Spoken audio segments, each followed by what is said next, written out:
Hello and welcome back to the homestead. My name is Annie. This is how my day starts. I turn on the lights to all these lovely plants. Yes, I know there's a lot of plants in there, but I do have a plant cell and I'm putting all my plant cells. I'll say that again.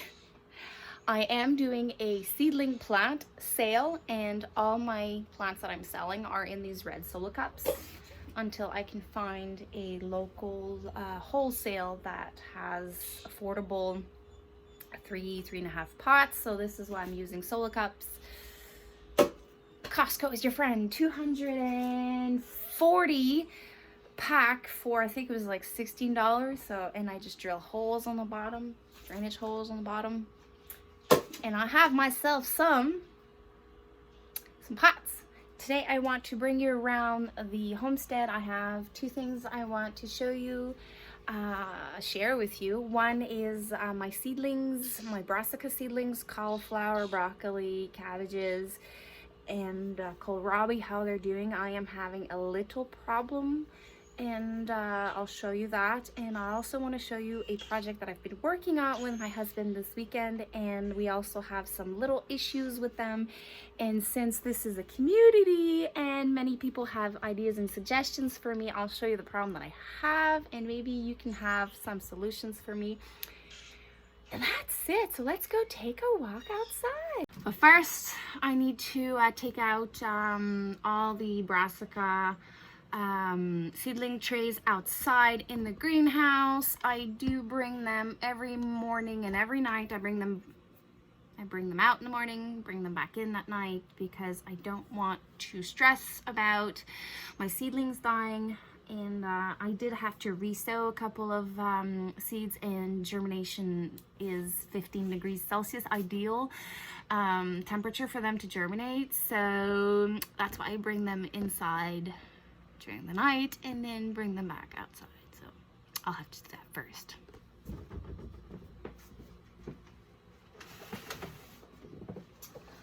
Look at that. See, those are some that are struggling. I have like some pest problems and only on my Asian cabbages. Those are the ones suffering the most. But let's bring them outside.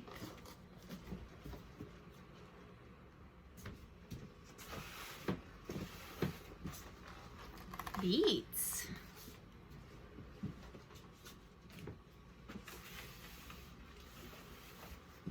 I have Navone turnips. Those are like huge rutabagas, yellow beets, and some pearl onions. Cabbages. See, some of them are shriveled up just a little, but for the most part, they look good.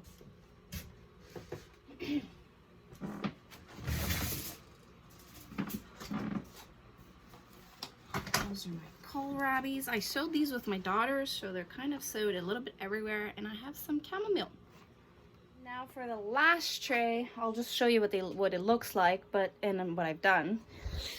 You see, I had red cabbages in here, and the seedlings were like suffering, so I'm not sure if it's the soil. Same thing with the soil blockers. I'm not sure. I think that the soil I used was too compact. It was a new soil, so I just took out my potting mix and I've repotted the ones that survived. This is the purple broccoli that was in the soil blockers, and I just re-sowed a couple in here. And we'll see if I can get those seedlings to survive the shock that they had. And I'm still okay in my window because you can still sow cabbages, brassicas within 4 to 6 weeks to your last frost. And today I am officially 4 weeks away from last frost, and I sowed them yesterday, so I should be fine. The red cabbage that I resowed is a 45 or 60 days variety from transplant, so I should be fine with those. I will bring those outside and I will show you some of the problems I had in the greenhouse.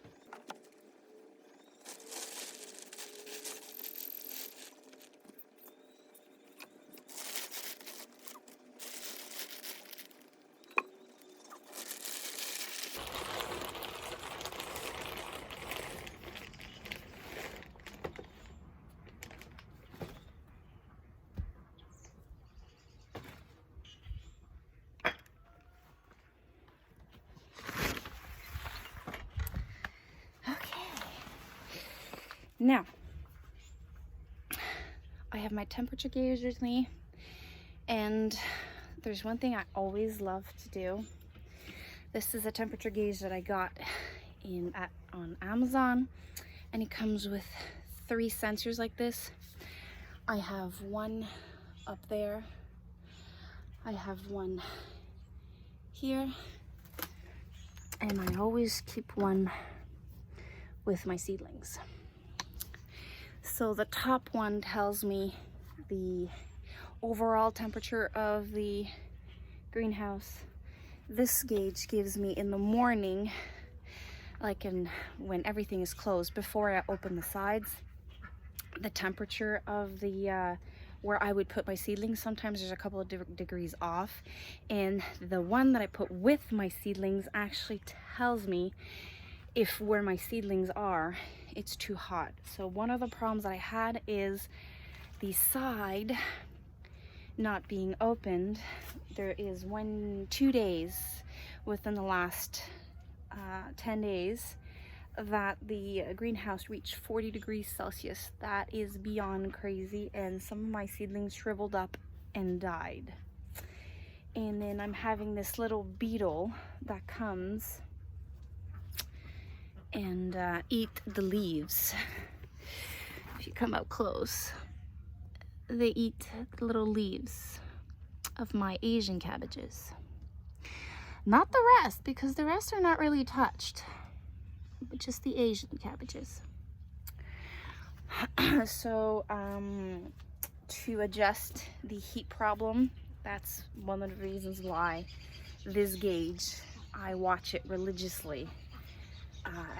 I would say at least once or twice every hour, and I've opened up the side of the greenhouse, the back portion of the greenhouse, and this side of the greenhouse to make sure, and I open the front door of the greenhouse to make sure that there's a good airflow. And if I have to, if it gets too warm, I will have to bring in a fan to make sure that the air circulation is optimal. But for the most part, this is how I came up with the solution of my seedlings being too warm. So that came back to me resowing some of my seeds, and some of them are popping back up. So for the ones that I resowed, there will be like a little difference from the harvest portion, but it won't change that much of my harvest schedule at all. So this is that little tweaking that I've done. But look at this, this is ready to be transplanted. I'm going to transplant it probably next week. Those are Cylindra beets, and the greens are actually, I was told that the greens are edible. So as soon as I transplant them, I'll start eating greens. And I'm loving the experiment in the soil block at the moment. The soil that I'm using for these 2 trays are totally different than the one I used inside. So maybe that was an issue of the one inside. I'm still learning how to use soil blockers. I will talk about it more in future videos. But on 3 trays, well, 2.5, the half one I didn't like it. I was using a leftover soil that I had. But these 2 is like, all I have to do is just pick one up and then transplant it like that, and I'll just transplant it as is. No pots is needed. This is a 2-inch soil blocker, and I will not thin those. Those will be directly seeded like that, 6 inch apart. Well, 6 to 8 inches. I have to read, but I think it's 6 to 8 inches, and I will plant them probably right there when I finish doing that raised bed. That one's not finished yet. Also, I have some radishes growing here that I sowed on April 1st. Some peas are popping up right here. I have some golden beets that are here, and I have some Chioggia beet, but I had a chicken that came in the greenhouse and had fun and digged a little bit, so I have seeds that are not where they're supposed to be, but they only seem to have disturbed this portion and a little bit of that portion, so I will still get food. When I caught that chicken, I was like, you are not supposed to be in here. Now let me bring you to one thing that makes me super, super, super excited, but I had like a moment because there's a little problem. We've modified our raised beds.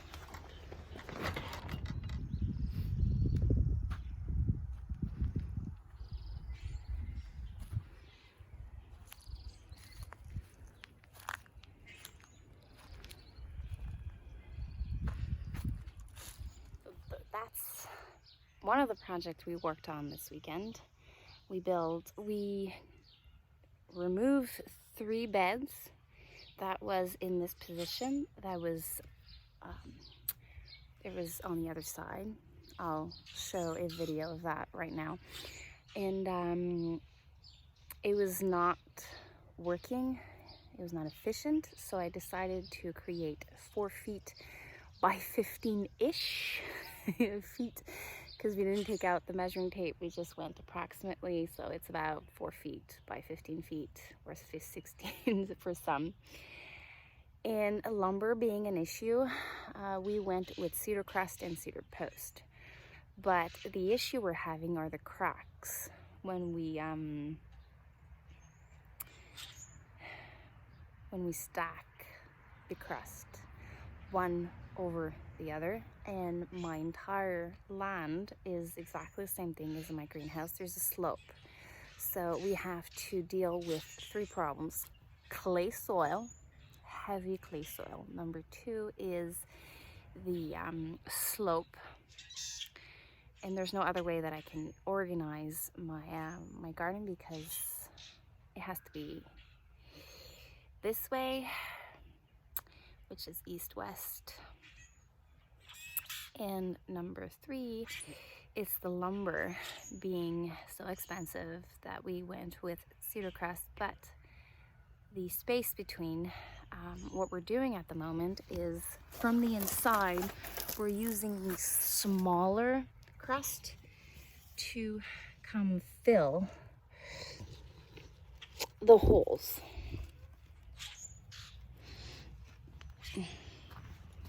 So that here there's no more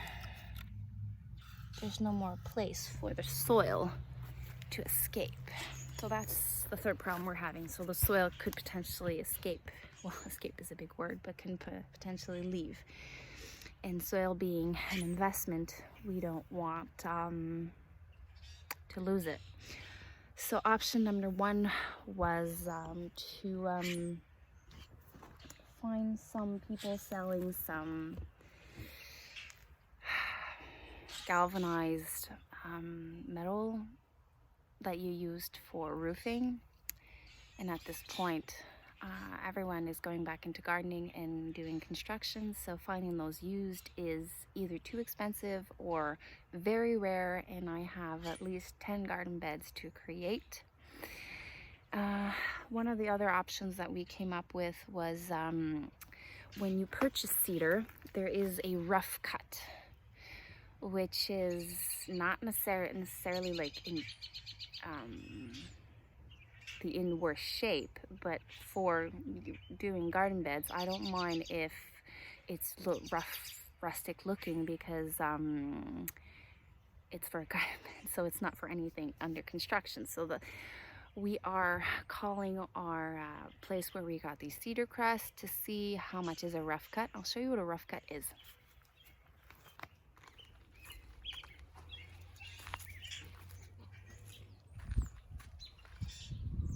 So I am waiting for the phone call to see how much those planks would cost, to compare if it is worth it to simply put a crust in the bottom, a rough cut in the middle, and a cross on top. And we will be able to fix the slope issue and the cracks issue. So I'm crossing my fingers to see if that works. If you have suggestions for me, if you have created raised beds with cedar crust, let me know if you have any suggestions for me, because like I need to create 1, 2, 3, 4, 5 this weekend, 6 this weekend, next weekend. Well, maybe not all next weekend, but we're trying to create 2 every day because it is going to be planting season in about 1 month, but cold hardy crops has to be planted soon. So I need to get those beds ready.